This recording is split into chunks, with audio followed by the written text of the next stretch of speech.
Okay, welcome everyone. The Honorable Chief Guest, Mr. V. Adityan Putharaj sir, Chairman K. Lauganathan sir, and Vice Chairman Mr. L. Naveen Prasad sir, a Director Mr. A. Swaminathan sir, and Principal Dr. T. Saravanan sir, respective various department HODs, our HODs, faculty members, my dear students and participants. A very good evening to one and all present here. First, I thank you for joining us today's webinar organized by the Department of Computer Science and Engineering, Information Technology, and Master of Computer Application in association with Computer Society of India. But I am Dr. P. SRIDEVI PONMALAR, Professor of Computer Science and Engineering Department of New Prince Shri Bhavani College of Engineering and Technology. Our college is Self-Financial Engineering College, functioning from the academic year 2008. The institution is managed by Tirumati Abiranchi Ammal Educational Society for providing a quality engineering education. The college has been approved by AICTE New Delhi and affiliated to Anna University, Chennai, ISO 9001-2015 certified and accredited by NAC. They are offering the 6 UG courses of BE, like BE Electronics and Communication Engineering, BE Electrical and Electronics Engineering, BE Computer Science and Engineering, BE Mechanical Engineering, BE Civil Engineering, and BTech Information and Technology, and 2 PG courses such as Master of Computer Application and Master of Engineering in Applied Electronics. The institution has primary objective of providing a quality engineering education for the students studying in all engineering and technological stream. It also aimed to provide an opportunity to utilize the physical facilities, human resources, and knowledge resources available in educational institute to maximize the knowledge acquisition. Today, we are presenting a national webinar on cloud computing framework in Industrial 4.0, organized by Computer Society of India, presented by Mr. V. Adityan Putharaj sir. Sir is an associate operational manager. He has completed BTech Information Technology at Anna University, ME Computer Science and Engineering at Anna University. He is also pursuing the PhD in Computer Science and Engineering. He has more than 8 years of ongoing industrial experience, inclusive of more than 5 years of ongoing research experience. He has published a paper, National International Journal, IEEE Conference, International Conference, and National Conference. He also delivered a guest lecture and repeated institution. He also conducted a workshop and faculty development program in repeated institution. He also a member of National Advisor Board for International Conference on Sustainable Computing in Science, Technology, and Management 2020, organized by ICT Jaipur, and also a member of Technical Program Committee for the International Conference on Computer Science, Engineering, and Application 2020, organized by JIET University, Odisha. So we'll turn time over to the presenter, sir. Sir?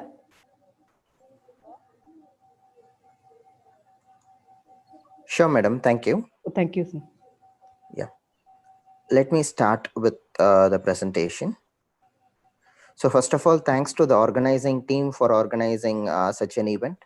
So I'd welcome all the participants of this event. I hope this event would help all the participants to have the details about the cloud computing and enhance their knowledge about the cloud computing, and also to enable the research oriented programs related to cloud computing as well.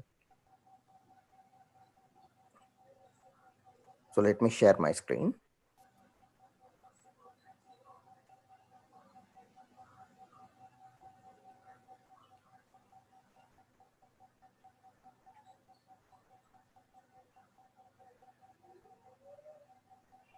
Okay, let's first discuss about cloud computing. What is cloud computing and how does cloud computing come from? So as we all know, like whatever the new technologies which comes into picture or which comes into existence is nothing but the solution or the drawbacks which we have over the existing technologies, or the challenges whichever we have felt or whichever has been felt over the traditional technologies. As in a similar way, we have the cloud computing came in place in order to avoid few of the problems which was existing in the market since a long time, which was kept on disturbing the business goals of any organizations. So such kind of problems like in order to fix those problems, like there was a framework which was designed, which came into existence as a cloud computing framework. For example, there are different themes with the cloud computing framework. Like we have serverless paradigm, we have platformless paradigm, and other stuff, which we might have heard about few of the things. Let us discuss about each of the things in detail over this 1 hour, so that we can have a clear understanding and enable the students to have a clear knowledge about the cloud computing, and also the faculty members to have their research oriented to cloud computing. So I'd request the participants to share if in case of any queries, like if any doubts or anything which needs clarification over the chat, so that we can take that over the last 5 or 10 minutes of the discussion, which should be clarified then. So coming to the agenda which we have for today, we have few of the things into the cloud computing, where we have the characteristics, the service models, and the deployment models of cloud computing, which is planned to be covered. Then with the different versions of cloud computing providers along with its service models. Then we have different providers of cloud computing, where we have the providers landscape for each and every provider. So we are going to look over that. Then with the cloud enabling technology, so how does cloud came into existence, how it got enabled by the kinds of virtualization or the different types of technologies which came as an integrated part of a cloud computing process and other stuffs. Then we have the virtualization process. How are we going to virtualize for a serverless paradigm, or how are we going to virtualize for a platformless paradigm and other stuffs. Then we are going to see about the top cloud providers which we have over the market, and the features or the free testimonials which we have with the cloud providers, which can be utilized for the knowledge enhancement purpose or for the training purpose. Then we are going to look about the cloud security, because I'm aware that there are few myths related to cloud computing security. So we are going to see about the cloud security aspects as well. Then the final stuffs would be related to the free training workshops and labs provided by the corporates. Specifically due to this COVID situation, there are few trainings which are cost oriented has been provided as free of cost. So we are going to look about that as well. So I hope that would help the students as well as the faculty members for enhancing their knowledge. Okay, first going about the cloud computing, let us see what cloud computing is and why that came into existence, and what is the need of us to have cloud computing to be learnt or to enrich ourselves with the cloud computing knowledge. So if we turn over the environment which we had some not less than 5 years before, like every organization or any organization which gets started up as a startup, like their primary goal or their primary initial investment was a kind of investing on a multiple rack of servers, like where they'll be buying rack and rack of servers, they'll be establishing a kind of a data center, or consider any kind of an organizational standpoint, that they'll be procuring a lot of infrastructure servers, and they'll be setting up their data center to show them that they need their IT infrastructure to enable the market. Because all the market, like starting from bank domain till the e-business domain, whatever market which the people uses or globally is being used, need the IT in its existence. So all the IT infrastructure was being bought, so that the initial investment for the IT setup, where the organizations does not have a main IT background. Say for example, if we have a banking organization which does not require an IT background, right, they don't need to invest upon lot of IT infrastructure assets, but still they were forced to invest upon it.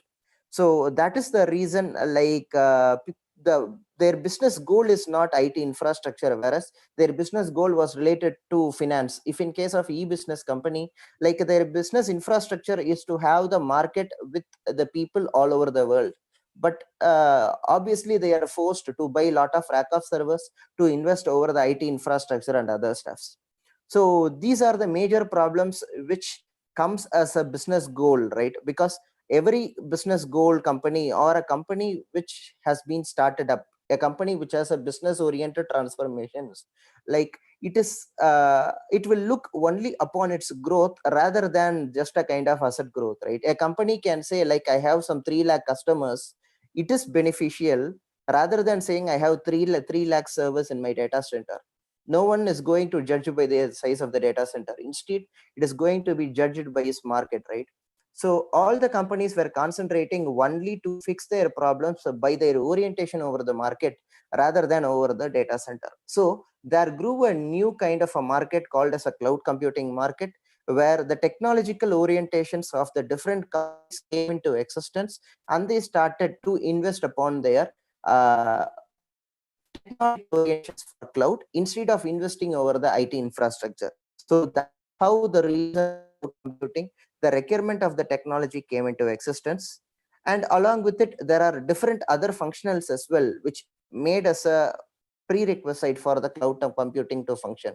So let us see about that as well. So in brief, like over the cloud computing functions, each cloud computing function, whichever we are going to see, each cloud computing provider, whichever we are going to see, consist upon 5 characteristics, 3 service models, and 4 deployment models in basic.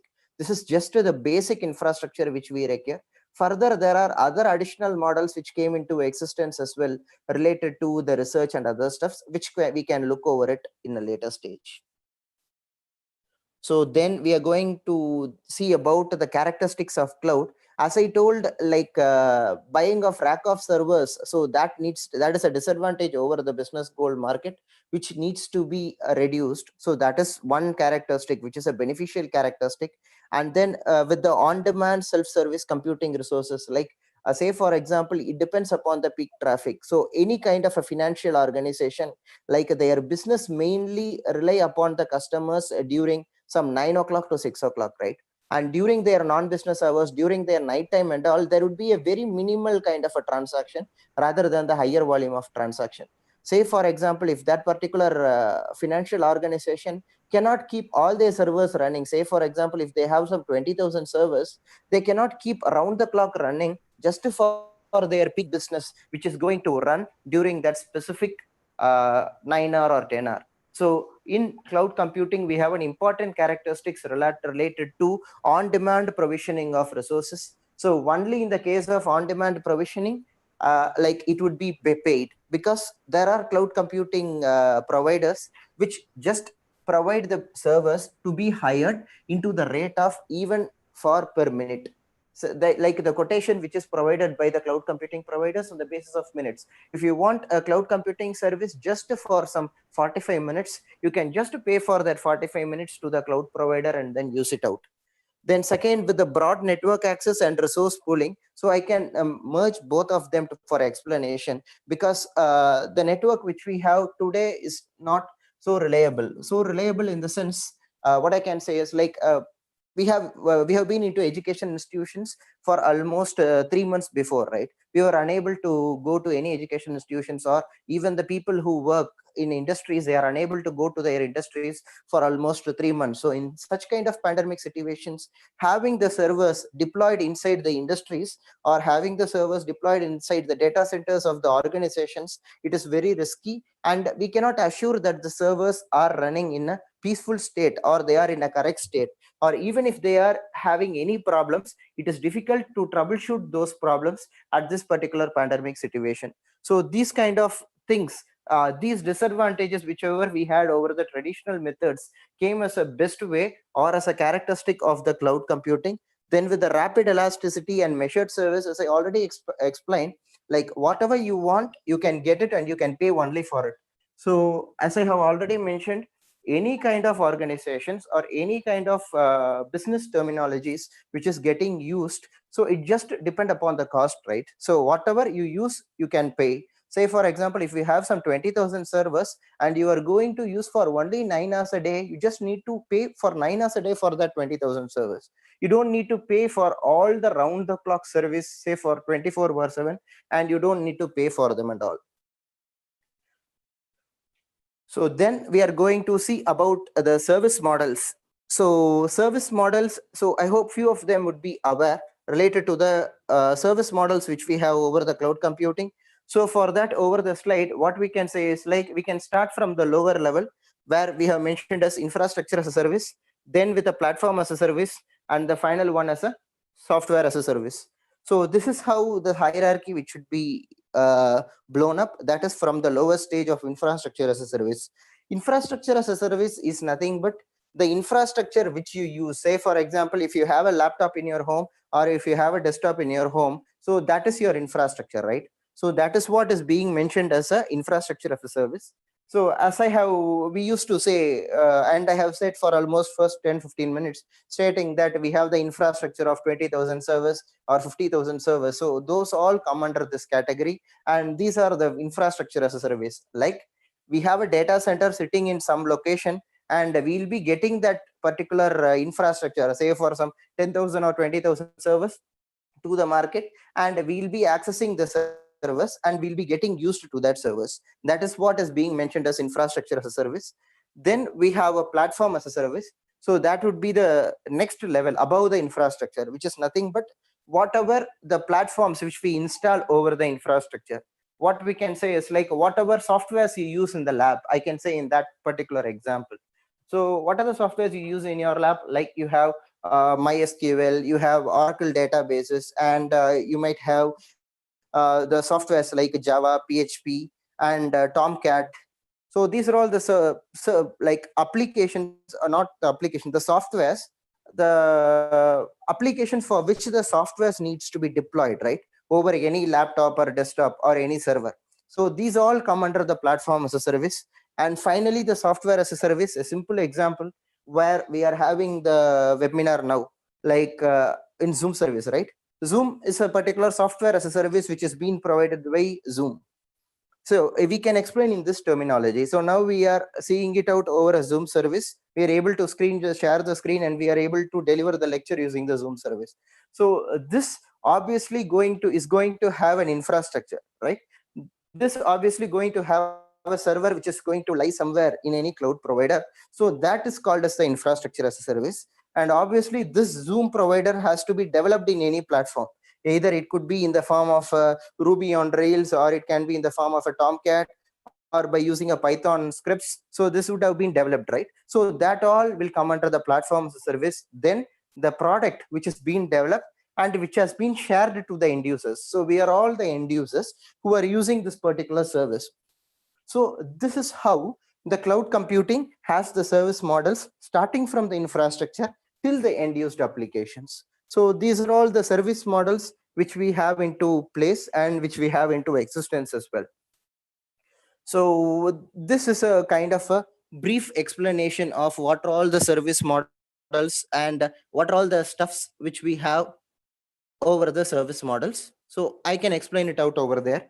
So as we have mentioned, like we have a traditional IT setup where all the stuffs like infrastructure as a service, platform as a service, and software as a service, all these three is going to be taken care by the company where you have applied a contract. Say for example, if one banking institution might have contracted with some IT company.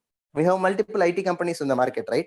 So they would have contracted to some IT companies, and they will be providing all the service starting from the data center maintenance and starting from their application development, or starting from to provide their end user interfaces. All the entire setup will be provided by those companies. So that is a traditional IT model.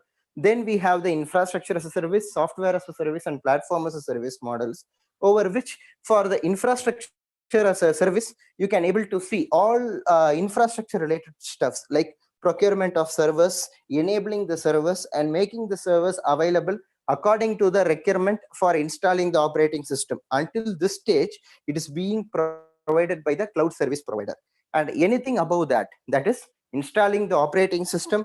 Then we have the different services, like as I said, Tomcat service and other stuffs, they all will come under the middleware service and other stuffs. So they all will be managed by the person who has procured that particular infrastructure as a service. So if we are asking some cloud provider to give the infrastructure as a service, they'll be providing only the server, or at least to a certain extent what they can provide is they can provide the operating system whichever we have requested to from that cloud provider. So this is the only thing which they can provide. So above that, whatever the application we are going to develop, whatever the web server we are going to develop, everything we need to take into picture and we need to install it out. This is what the explanation of infrastructure as a service. Then we can go about platform as a service. In platform as a service, it is a one step higher, as I said, like the cloud infrastructure procurement, the operating system installation, and the application development standpoint until the installation of some PHP software or until the installation of some WebLogic software, until the installation of some MySQL, like it will all be provided by the cloud service provider. And what we need to do is we just need to log into the cloud provider console, access the service, and put the data whichever we have procured, and to create the application. Say for example, we get a MySQL server from a cloud service provider. What we are going to do is we are going to fetch the MySQL data inside. We are going to create the SQL instances, and then we are going to create rows and columns. We are going to align the rows and columns by providing a primary key. We can create a separate query for accessing the data, the rows and columns. And if you want to create any application, we can also do it out. That should be done by us. Only the infrastructure setup and the platform setup will be provided in PaaS. Then with the final one of software as a service, it is totally an easy way. Like we just get one user ID and password, we can use that service. There are multiple examples in it. One with the Google form, which everyone uses. Like you just can create a form, and online Excel service is also there. And we have the Zoom provider, as I have already said. So we are all the end users who use that particular service. We don't need to worry about the infrastructure, okay? Because we don't know which server this particular Zoom site or this Zoom session is going on. We don't need to worry about it, right? Second one, we don't need to worry about which language this particular application has been written upon, or what are all the databases which are running in the background, like to access the query of this particular session. So we don't need to worry about it, right? So infrastructure as a service is also gone. That particular headache is gone. Then with the platform as a service is also gone. We are just using the software as a service according to the requirement whichever we have. So this is what we have with the different kinds of the service models. Then we are going to see about the deployment models. In the deployment models, as far as the global category is concerned, we have 4 deployment models, of which 3 deployment models are very important for us. Very important for us in the sense like 3 deployment models is being used by everyone. Whereas in the case of a 4th deployment model, which I have mentioned as a community cloud, is not majorly used, but still it is used somewhere over some organizations internally. I'll just explain about it. So in generic, we can say like of these 4 deployment models, we have 3 deployment models which is very further exist over the market, which is, we can say it out as public cloud, private cloud, hybrid cloud, and finally we can keep it as community cloud. So if in case of a public cloud, what we can say is like we have different things, like you might have heard about Amazon Web Service and Google Cloud Platform. These are all the best providers who provide a public cloud service where your infrastructure, like the data center, I can say in that way, the data center where the sites and other stuffs are hosted will be shared by multiple people, and multiple people will be used to use the services, the infrastructure services over the data center. In other way, I can explain like Amazon Web Service or Google Cloud Platform, they have their data centers spread across the locations, right? So Mr. A, some person called Mr. A is going to get some service from Amazon Web Service, like he'll be allocated with some instances of the infrastructure. Whereas Mr. B, if he is also requesting for service, he may also be allocated with some other instance of infrastructure. So that is how the infrastructure or the platform or the software, so all the service models whichever we have seen is shared by different service, is shared by multiple people to come into a public cloud.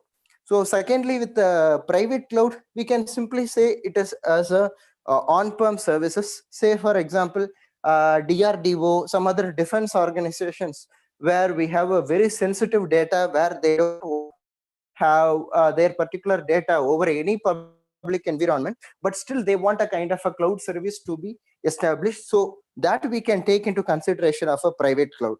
Then we can have a consideration of a hybrid cloud, which would be in this way easy to understand. Like say for example, as I have told about DRDO, defense research, and some raw applications, some research and analysis wing, some federal organizations also will be very secured and they want to have their data only in kind of some private cloud environments, right?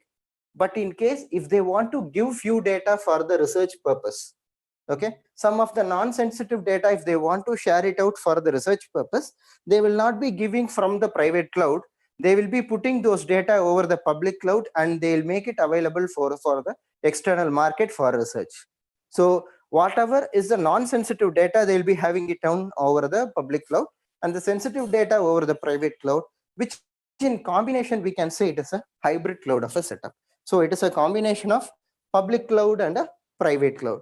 And finally, with the community cloud in the sense it is specifically for a community. Say for example, if there are organizations who providing the cloud computing service, and some 2 or 3 companies, like 2 or 3 banking companies come jointly and they ask we banking people alone want some infrastructure to be developed. Okay, it is also kind of a public kind of an infrastructure, but it is only for the banking sector setup.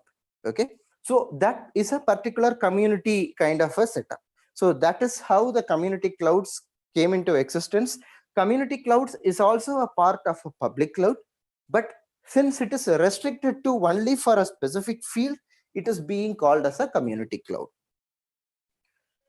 So then coming to the reason for choosing cloud. So by the graph itself, you would be able to understand like the particular reason of choosing this particular thing, because in the traditional IT setup, you can see the fixed cost, that is the capital cost to start any business, or the initial cost for starting up any organizations or anything is very high. Because variable cost, obviously people who have interested to for a startup, like they'd be aware of this variable cost. We can restrict only to a certain extent for the variable cost, but for the fixed cost, which is an operational cost, like we can reduce as far as the maximum which we can do. So that is what is mentioned over here, and that is a main reason for choosing cloud as well. So here is again over the demand capacity relationship, because you can see that the sample of having multiple customers, like customer 1, customer 2 and customer 3 with specific to time. Customer 1, it is going to have its peak demand some time, okay, whereas customer 1, customer 2, customer 3, all these 3 customers are not going to have their peak demand in a similar time. So the sharing of resources or a sharing of properties is totally available, right? So customer 1, it is having a peak time again demand at a particular point, say for example from 7 o'clock to 10 o'clock in the morning. The remaining 2 customers, they are not going to have a peak session during that particular time. Their resources can be shared to customer 1, and customer 1 will be charged with a higher rate only for that particular time, and with a minimal rate for the remaining time, whichever it has a very minimal load. And with the customer 2 as well, it is having a some other time peak time, so the remaining peak time can be shared. The resources which is used for the remaining peak time can be shared by the other customers, so that the cloud service providers will also be able to manage this particular situation. So if cloud service providers are providing services only to the peak customers, say I have my peak tenure of 7 to 10, if I am having 100 customers, if all the 100 customers having a peak time of 7 to 10, it would be difficult to provide a cloud service for such kind of customers. That is what the cloud providers, what they'll do is like they'll be selecting variable customers with variable requirements, and they'll be clubbing out for a service, so that all the customers will be provided with best of the cost service and also best of the resource service. So this is also a business kind of a strategy which is being identified by the cloud providers, and they have been using it out. So there are few reasons for choosing cloud computing, like the ones which I have already said, right, related to cloud service, rack of servers.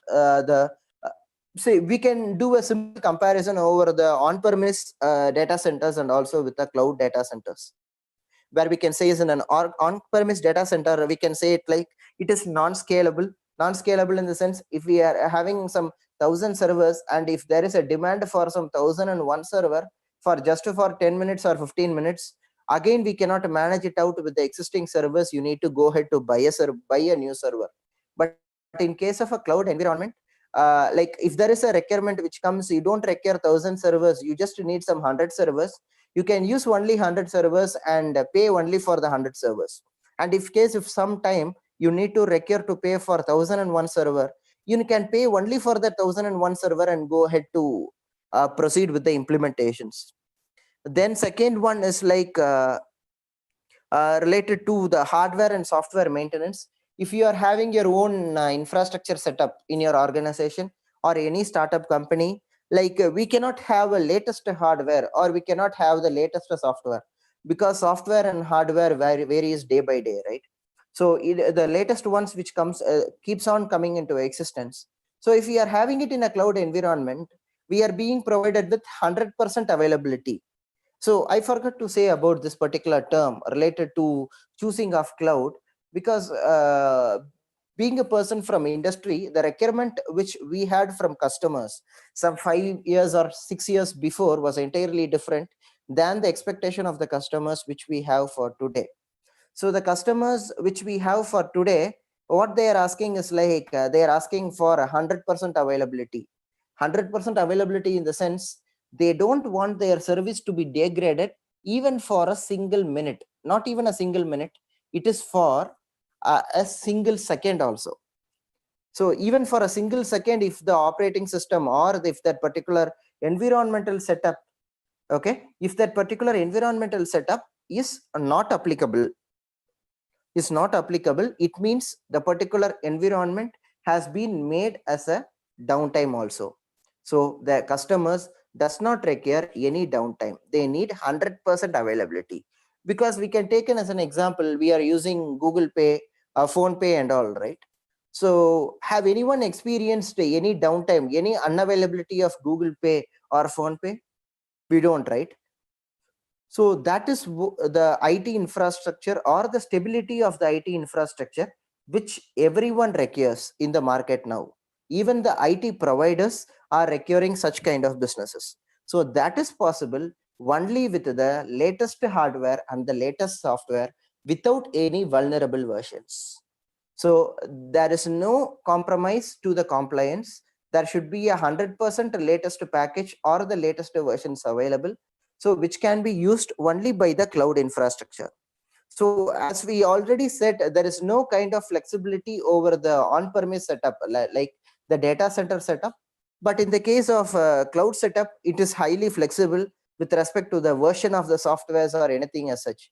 So as I said, for example, if we are procuring a license for a Windows, okay, we need to use that particular license until we have that particular operating systems running, right?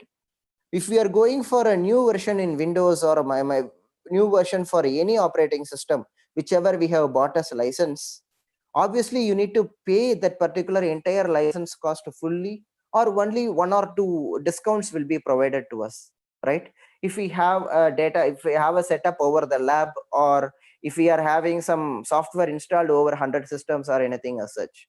But in the case of cloud infrastructure, the business strategy is totally different. The payment related to the infrastructure strategy is also entirely different. And the payment for the particular software as a service or platform as a service and also infrastructure as a service is very less when compared to the physical infrastructure if you are having for your particular lab environments or for your organizational environment. So here are few of the providers. So there are multiple categorizations, as I told, right? There are different service models. There are different deployment models, like 3 service models and 4 deployment models. So here we have the cloud providers categorized with respect to the service models. So with infrastructure as a service, so here we have not included the top cloud providers over the market, because top cloud providers provide infrastructure as a service, platform as a service, and a software as a service, which I'll be showing it out over the future slides. So here we are ignoring the top 6 providers and one services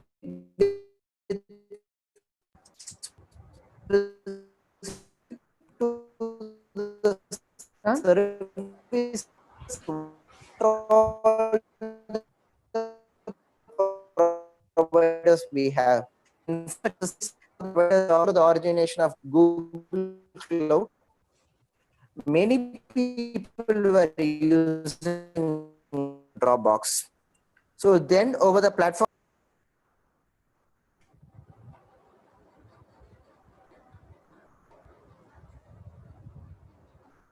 Sorry, I think I'm disconnected. Let me share again.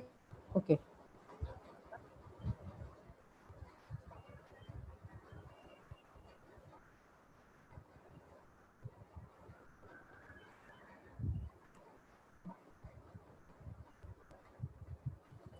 Yeah, I hope I'm able to, everyone is able to see my screen.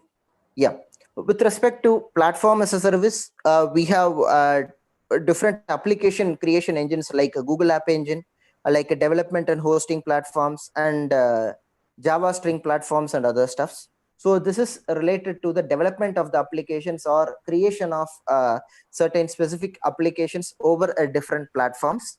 Then finally, with the software as a service, we have CRM management services, ERP management services, and Office 365, which is very much existence over the market. So that is also being managed as a service. So that is how we have the different providers, cloud service providers, depending upon the service models in the environment. So now we are going to see about the landscape of the provider in a simple setup. You can see cloud service provider where it has a symbol of a server, which is an infrastructure as a service, and SQL and other stuffs where it is a platform as a service. So everything in total is a cloud service provider. So these cloud service providers are the ones who provide the cloud setup, like Amazon Web Service or Google Cloud Platform, and we have Alibaba Cloud, we have Microsoft Azure. I'll be showing what are all the top 6 cloud providers we have. So these are all the cloud providers. And then we have a cloud service broker and cloud service aggregator. So these two are nothing but cloud service broker is the one who will understand the cloud service and who will be selling the cloud service by showcasing it to the customers. And cloud service aggregator is the one who is merging the cloud services and providing a kind of a solution based model. So cloud service broker, as the name suggests, he's a kind of a sales specialist, and cloud service aggregator, as the name suggests, he's a kind of an architect kind of a role. So these two people, cloud service broker and cloud service aggregator, they play a vital role for cloud service, so that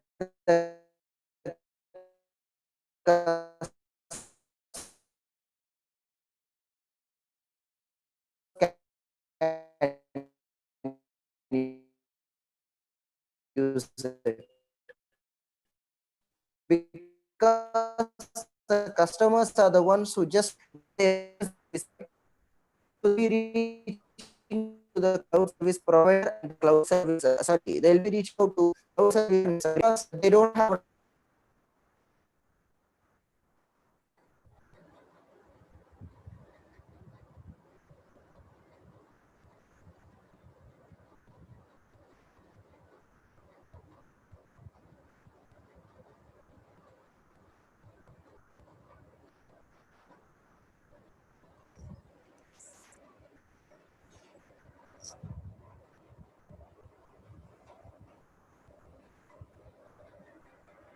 Am I audible, madam?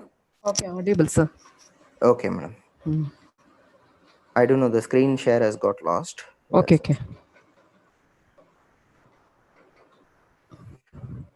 Okay, now we are going to see about the landscape of the provider. As I told previously, like with respect to the service model setup, we have provided the cloud providers over the previous slide.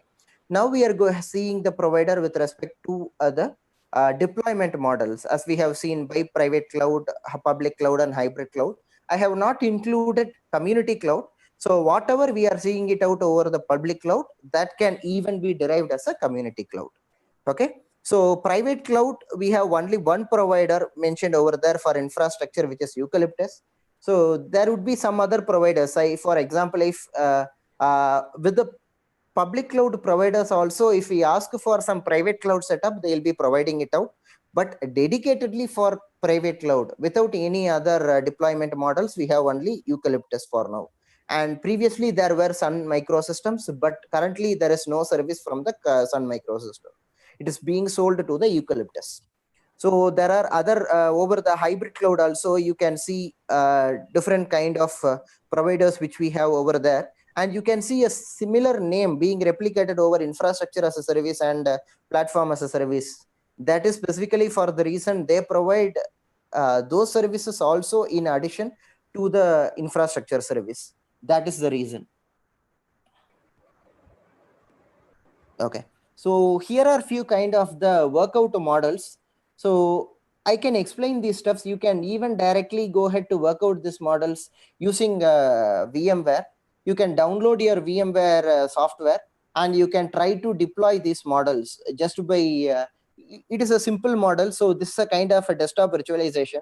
If you have your operating system Windows 10 or higher, like because this is a simple infrastructure as a service setup, which you can even do it in your laptop. Like you have your hardware over which you will be having your Windows 10 operating system, that will be your host OS, and then you will be having your virtual machine manager, that is the VMware software which can be installed, inside which you will be installing multiple operating systems, right, in a VMware environment. Like you can have Windows running, you can have Linux running, you can have Ubuntu running, or you can have Fedora running. So that is a kind of a infrastructure as a service cloud kind of a setup. That is just a small example for the infrastructure setup.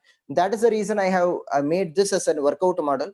You can do a parallel implementation over the Amazon Web Service. Along with it, you can do a similar kind of implementation over a VMware service also, so that you can understand like how the Amazon Web Service actually works with the virtualization architecture. So these are all the second model also. So that is previously with respect to desktop, and here with respect to servers. It is also a similar kind of a thing when compared to the previous model, but only it is a server products, whereas previously it is a kind of a desktop product models. So here it is another one where we'll be, this is another type of infrastructure as a service model, where we'll be having a host OS itself only in virtualized layer. Whereas in the case of previous models, you can see host OS will be below the virtual machine layer. But in the case of model 3, you will be having your host OS parallelly running along with the virtualization layer. This can also be implemented over a VMware in a normal laptop. And here we have your host operating system along with the virtualization layer. And this would be a bit difficult to implement it over VMware environment, because for this you need to go to your boot F12 menu of your laptop or system, and then you need to enable the virtualization service. So model 4 would be a bit difficult to implement it over a laptop, but with the Amazon environment, it is very easy to implement it. So model 4 is the one which you can use it out for your laptop, and model 5 is the one which is directly taking place over the Amazon Web Service, where it has an hypervisor layer. Hypervisor layer is nothing but the virtualization layer, which is being implemented by the Amazon Web Service. And by the Amazon Web Service, like you can directly go ahead to implement this. So for infrastructure service as a service, it is very easy to implement even by using your normal laptop or desktop. You can share your particular RAM, you can share your hard disk, you can share your virtual CPU, whichever you have in your laptop or desktop, into a cloud kind of a setup by enabling the virtualization. So technology foundations of cloud computing. So cloud computing alone is not a singular technology. It has multiple other technologies also like merged into existence. So that is why it has been included over here. We have the technologies like virtualization, we have the grid technology, and with the broad kind of a network accessing, because we as I told, the availability of the cloud setup is 100%. It should be 100% available. There should not be any kind of a downtime. There should not be any kind of network integrity issues or a network bandwidth issues. So whenever you want to access your cloud, whenever you want to access your data, like you can access it out. So these are all the technology foundations, which is a collection of multiple technologies by which like the cloud technology is capable of providing such kind of uninterrupted service, so that we'd be able to get like all the technologies into picture. So here is a comparison with the cloud like outsourcing. So this is a kind of a similar side whichever we have saw previously with the cloud service provider, cloud service broker, and cloud service aggregate.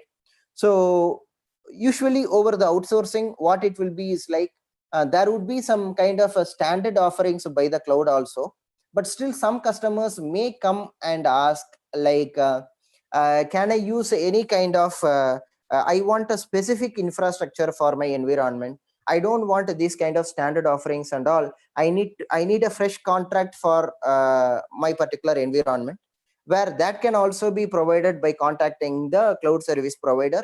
Yeah, or you can contact your cloud service aggregate or even the cloud service broker, so that they can directly contact the provider and provide a solution for your requirement. Then with the standard offering, so if you want to get trained, you can use the standard offering terminology.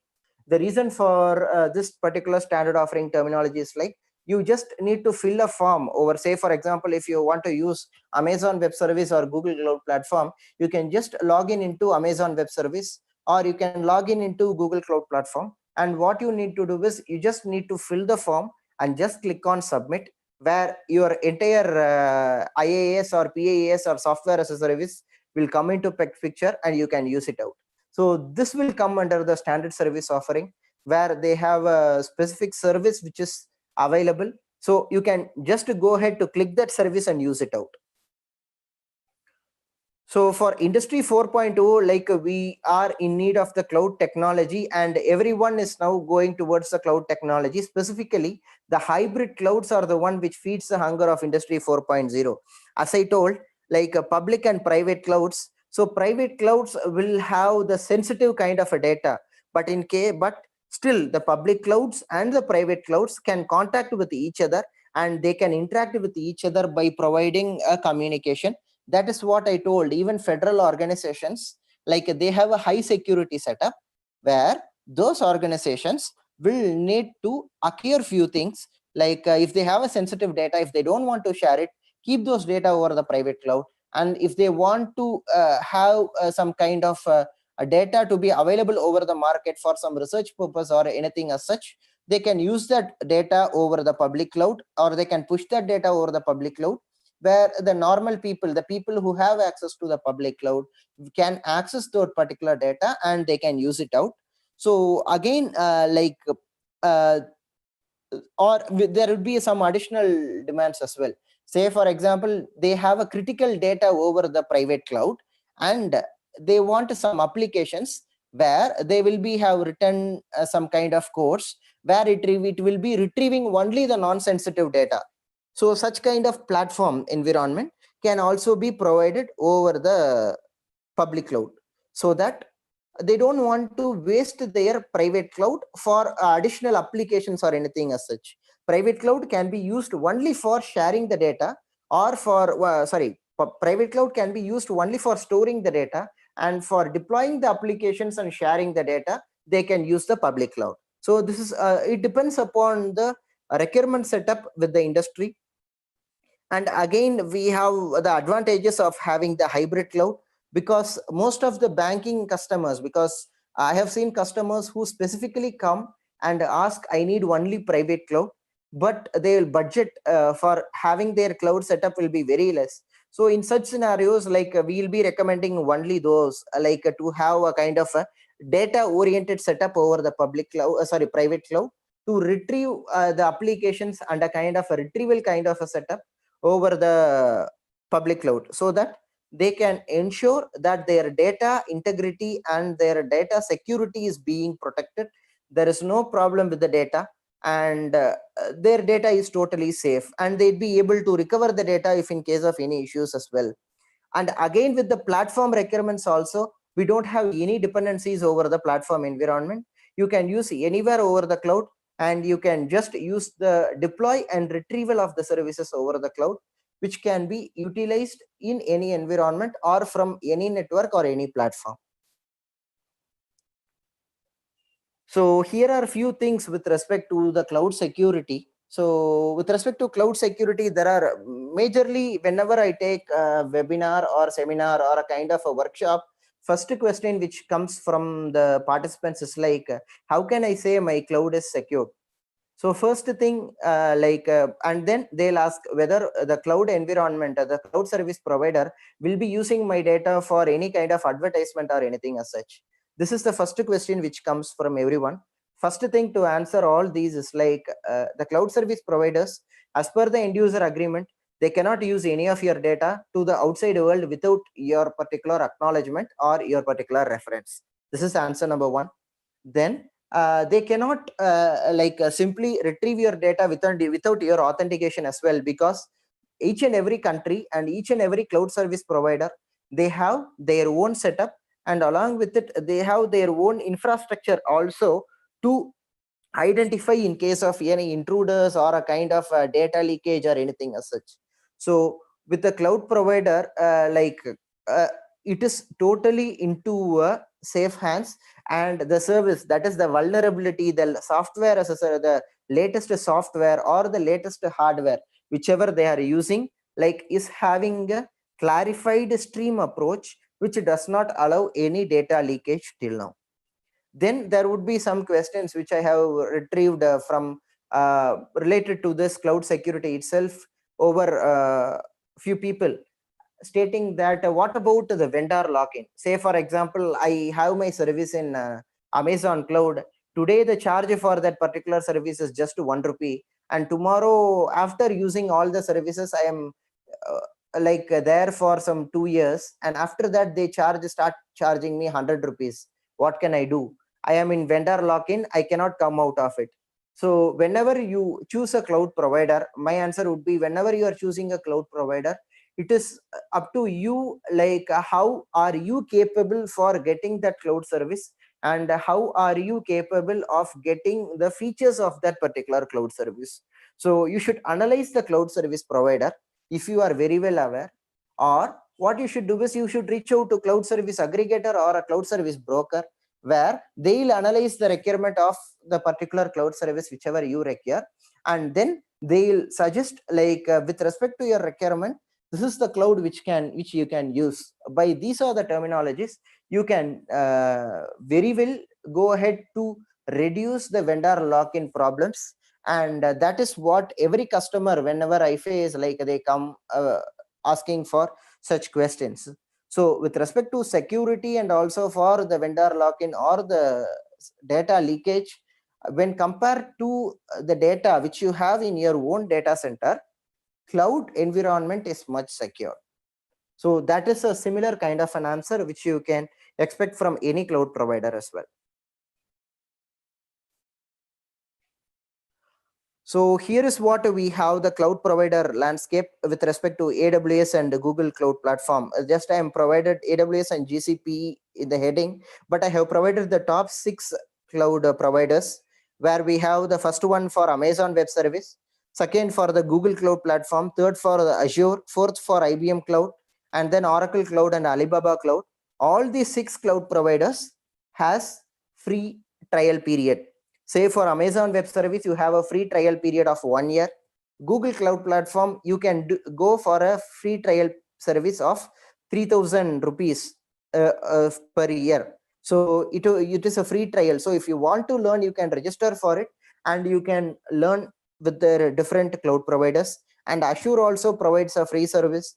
IBM Cloud, Oracle Cloud, and Alibaba Cloud, all these also provides a 1 year free trial, where you can register with your email ID, and they would be requiring your credit card information. For AWS, they will be charging one-time charge of 1 rupee, and they will be refunding it back. And for Google Cloud Platform, it is 2 rupee, and they will be refunding it back. And Azure also 1 rupee, they will refunding it back. So you just need to register it out and then log into the console and keep experimenting the stuff, whatever you need with respect to the cloud service provider. And you can go ahead with learning the clouds. So these are all the different cloud providers which we have over the market, the top 6 categories which is being used over the global market. So as I mentioned, so here I have mentioned over the free training workshop and lab related to the cloud and its subordinates. So here Oracle Cloud is a direct Oracle Cloud Platform service. Then we have the Docker lab. Docker is a kind of a DevOps kind of a tool, so which is used for integrating the cloud platforms. So it also has provided a free training, and that is a free lab which is being provided. For Kubernetes, it is also a kind of a DevOps kind of a tool, specifically over the cloud platforms.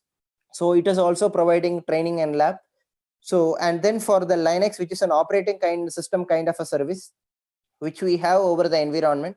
So these are all the free trainings which we have clearly available over over the cloud service providers, which can be used by anyone and going ahead to do it.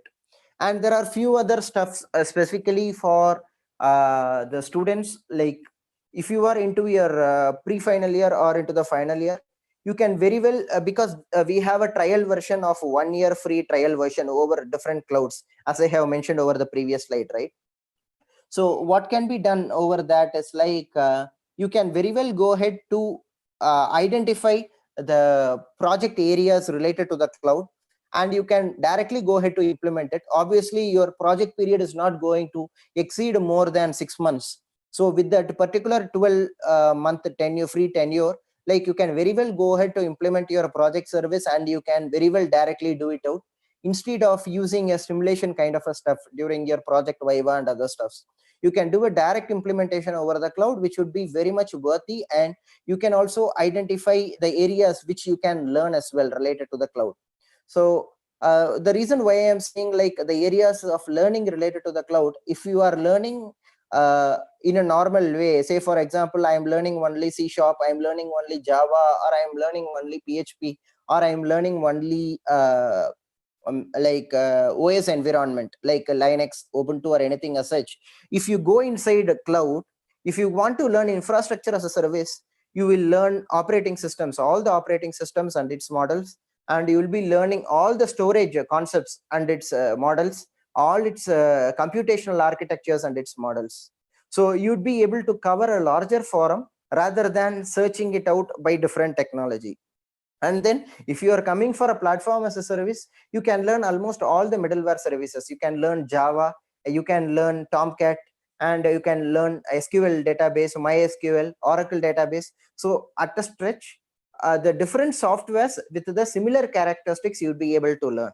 So if you are planning to learn in that particular background, like as an infrastructure I want to learn these things, or as a platform I want to learn these things, so that would be very much helpful to everyone.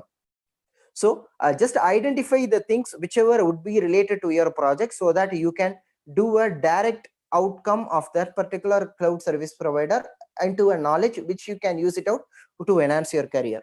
And for the faculty members who want to take it down with the research over the cloud computing, because I'm able to see a lot of researchers are now into image processing, big data analytics, IoT, machine learning, and other stuffs. So if you come in the case of Amazon Web Service or Google Cloud Platform, there are a lot other things also which has been provided by the end user based computing. Like you can use IoT services which is available over the cloud to stimulate your algorithm whichever you have developed as a part of the research. Or instead of using MATLAB as an image processing service, you can use the image processing services which is available over Amazon Web Service or Google Cloud Platform. So all those are the things which comes in as an alternate, which is available as a free service. And like you don't need to, say for example, you don't need to carry your infrastructure anywhere as well. So if you are deploying a MATLAB code in your laptop, you need to carry your laptop everywhere. But in case if you are deploying it out over your cloud, you can access it out anywhere using your mobile phone, or even by the system which is available over there, and get that enhanced. So this is how the cloud computing services which is available in the market at free of cost can be used for the research purpose or for a career enhancement purpose. So these are the things which we have specifically related to the cloud computing procedures and cloud computing protocols. So that's it I have from my end. So if anyone have any specific queries, because as far as the generic queries, whichever I have heard from the previous webinars or workshop, I have already clarified over the session. If there are any specific queries, please post it out over the chat so that we can go ahead to clarify it out.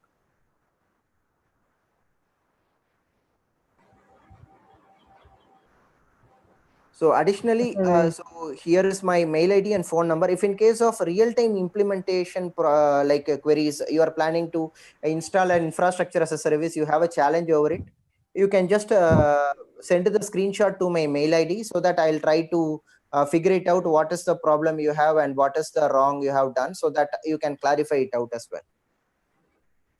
Yeah, madam, over to you. Okay, okay. Okay, sir. Thank you, sir. No question. But one question is that give me a real-time example. Re- The question is not proper. Okay. Okay, sir. Sure, ma'am. So, like I can take that question in this way. So, with a real-time example of Amazon Web, say I can say a simple real-time example, I can explain it out. Like you have your own environment over your lab, like you have some Ubuntu system or some Windows system in your lab, and you will be having over that you will have installed a MySQL server over it. Okay, so whenever you want to use that, you need to on your system and other stuff. So, but you cannot use your lab at your home as well. So instead, I can tell a real-time solution with the cloud.